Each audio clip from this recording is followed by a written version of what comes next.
not only do the Christian sources we have corroborate with each other, but the Christian sources also corroborate with our non-Christian sources. And this is pretty powerful. We're going to walk through some of these. We won't have the time to go through all of them. But let's start with archaeology. So we can, I think, put archaeology or archaeological discoveries in the category of non-Christian sources, because archaeology doesn't have a belief system, right? Archaeological artifacts aren't Christian or non-Christian, they're just what they are.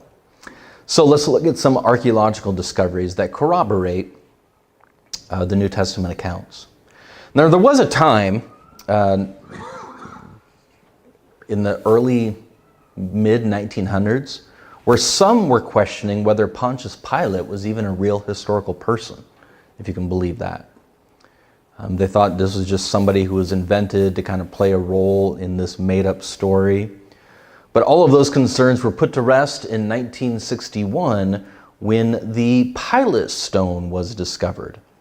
This was discovered in Israel. It dates to 26 to 37 AD, and it has a Latin inscription on it, Pontius Pilate, the prefect of Judea, which is the Latin form of Pontius Pilate. So we got archaeological evidence for Pilate himself, which corroborates the stories again. We may even have the bones of Caiaphas. Caiaphas being the high priest that sentenced Jesus to die. These were discovered in 1990. Historians aren't completely certain that this is Caiaphas, the high priest, that sentenced Jesus to death, but there's good evidence it in fact is. So archaeological evidence is pretty impressive. Another thing that skeptics claimed was made up was the idea of crucifixion taking place in Israel in the first century. For a while, some people thought that that whole account was made up because crucifixion just wasn't taking place in Israel at that time in the first century, so the Gospels couldn't be trustworthy. Well, those claims were silenced in 1968 when the bones of a man who was crucified were discovered. This was the bones of a man crucified in Jerusalem in the first century. So we have archaeological evidence that crucifixion was taking place there at that time. What we have is a recreation on the to your right. What was actually discovered is on the left.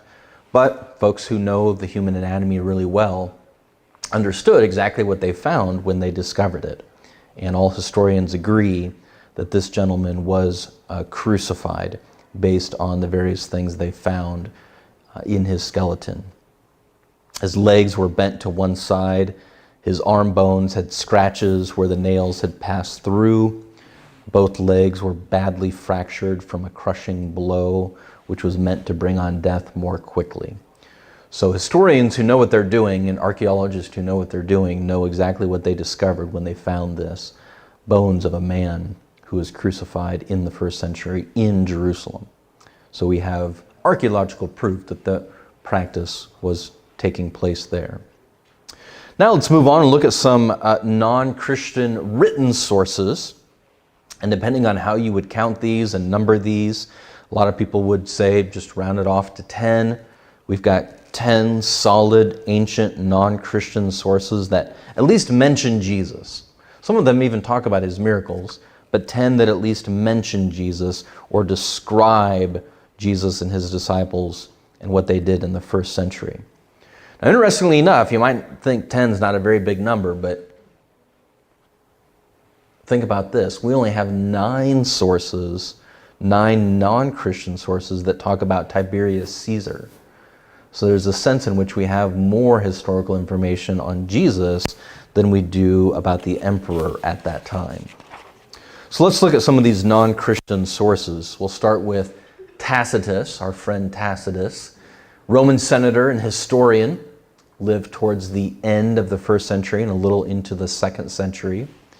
He wrote the Annals of Imperial Rome in AD 115, which was a history of the Roman Empire during the years 14 through 68. So first century, he's writing this history. And in his account of history, again, this is just a Roman senator, an historian.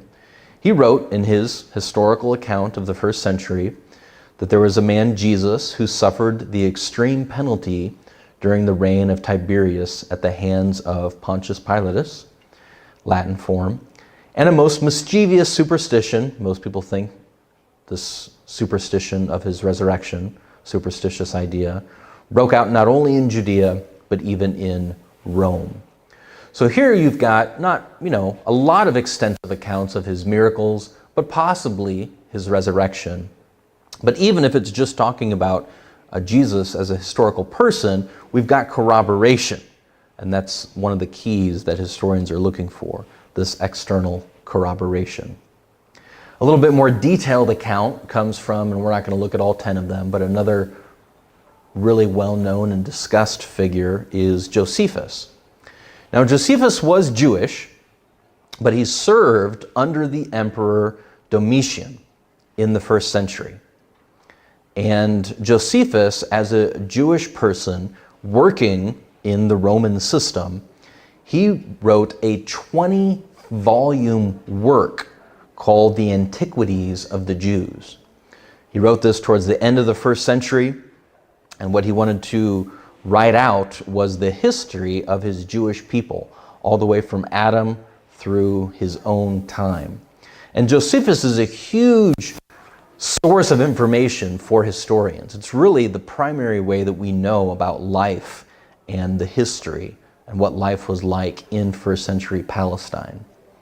So in his very large work, Josephus talks about John the Baptist.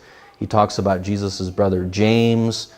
Josephus wasn't a Christian. He maintained his Jewish faith, as far as we can tell. Did not convert to Christianity. He wrote, for example, that the high priest Ananias unlawfully put James to death in AD 62 and described James as the brother of Jesus, who is called the Messiah. So he talks about Jesus in that context. But there's another, probably more famous quote in Josephus talking about Jesus that I want to share with you. And this is translated by Bart Ehrman, so you can find this in Ehrman's book. Whenever we translate, just as you know with the New Testament, translations are going to sound a little bit different. So I'm using this translation from Ehrman, from his book. But according to Ehrman, Josephus can be translated like this. This is what he wrote specifically about Jesus. At this time there appeared Jesus, a wise man, for he was a doer of startling deeds. Here we even have the miraculous being corroborated. A teacher of people who received the truth with pleasure. He gained a following with both among many Jews and among many of Greek origin. And when Pilate, because of an accusation made by the leading men among us, condemned him to the cross, those who had loved him previously did not cease to do so. And up until this very day, he's writing towards the end of the first century, the tribe of Christians named after him has not died out. So pretty impressive. Here we have non-Christian corroboration, even of the miracles. So an interesting exercise, and other people have done this, other historians and scholars have said, look, if all we had were these 10 non-Christian sources, remember that list I put up? If all we had were these, let's say we didn't have the New Testament, for whatever reason, right? Or we were just going to limit ourselves to what we could know about Jesus just from these 10 ancient non-Christian sources. What could we know about Jesus? It's pretty impressive. Here's the list. So all these things we could know about Jesus just from these non-Christian sources. Which if you scan through this, you'll see that's pretty much a summary of what the Gospels lay out, right? So they're agreeing, corroborating on the major details. The fundamentals, if you will. And so we've got non-Christian ancient sources affirming the basic outline which we see in the New Testament. So this corroboration with non-Christian sources is huge. The last thing I want to take a look at, and this is pretty impressive, is just to think about how much our credibility is, or how much these sources' credibility is raised when they get these sort of details correct, okay? Because think about this for just a minute. We'll be done in just a few minutes here, but think about the New Testament authors claiming to be eyewitnesses, right? They claim to have seen these things with their own eyes. They claim to have touched Jesus, his resurrected body, so on and so forth. But is there any evidence that they were actually there? One of the things that historians, detectives, lawyers, judges, investigators think through is when the people who claim to be eyewitnesses, if they know details about the event that really only eyewitnesses could know about, that raises their credibility. If they know details about the weather, they know details about who was standing around at the time, those things are very difficult to know if you're not actually an eyewitness. So you can apply that same sort of thinking to the New Testament authors. Were they familiar with the things there in the vicinity going on in the first century? We can focus in on Luke when we make this argument. Luke was a really good writer in terms of the sense that he included a lot of historical information. Now, Luke wasn't an eyewitness, right? Luke is similar to Mark in the sense that he did research, he interviewed eyewitnesses, and then wrote down those accounts, both in the Gospel of Luke and the book of Acts. But he was a very detailed writer. He ran with the Apostle Paul and got a lot of his information from Paul. But if you think through all the historical information just in the book of Acts, this is really helpful, this resource by Colin Hemmer. It lists, this historian, Dr. Hemmer, lays out 84 historically accurate facts in the book of Acts that we know are correct from other ancient sources. We're talking about things like the names of obscure local politicians and their appropriate governmental titles, precise geography, travel routes, local weather patterns, unusual cultural customs, practices, even slang words, all things that would be really difficult to know unless you were there. I mean, think about maybe your own hometown, somewhere here in Nebraska, here in the Midwest, somebody describing your hometown from 100 years ago. But they get names right, they get the geography correct, who were the major players, what was happening in the local politics. You would say, man, to get all those details right, they would either have had to be there, or get the information from folks who were there. Because remember, this is a time before Google, right? People just couldn't Google this information and find it. If you weren't there or weren't talking to people who were there, it would be very difficult to have these things down correctly. So we can look at just one example of this from the book of Acts. We know from two ancient Roman historians that the Emperor Claudius kicked the Jews out of Rome. We just know that from ancient historical sources. But if you look at the book of Acts, Luke also mentions this. He mentions this situation where the Jews are being ordered to leave Rome. This is from Acts chapter 18. Now, Luke didn't really have a reason to include that. He's just recording, right, what happened, what was going on as he's describing Peter and Paul and what they're doing in the early church, Paul's missionary journeys. He's describing what's going on in the vicinity in that context that they're ministering in. And so he mentions this detail, just kind of nonchalantly talking about the people that they were running into, why they ran into them. Well, it's because the Jews were ordered to leave Rome. So it's this sort of corroboration that gives Luke, historians have found Luke to be a very trustworthy source because of all these details that he gets just right.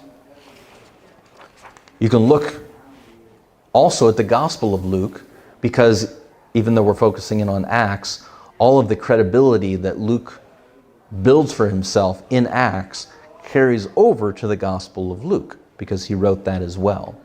And you can see that, in the Gospel of Luke, where he is clearly trying to place his account in history. It doesn't seem like he's writing a story. This isn't a long time ago in a galaxy far, far away, right? He's saying this is who was ruling at the time. He gives all these historical details. He doesn't use an exact year because they didn't have the year system that we do now. But we know from all of these rulers that he describes, he's specifically talking about AD 29.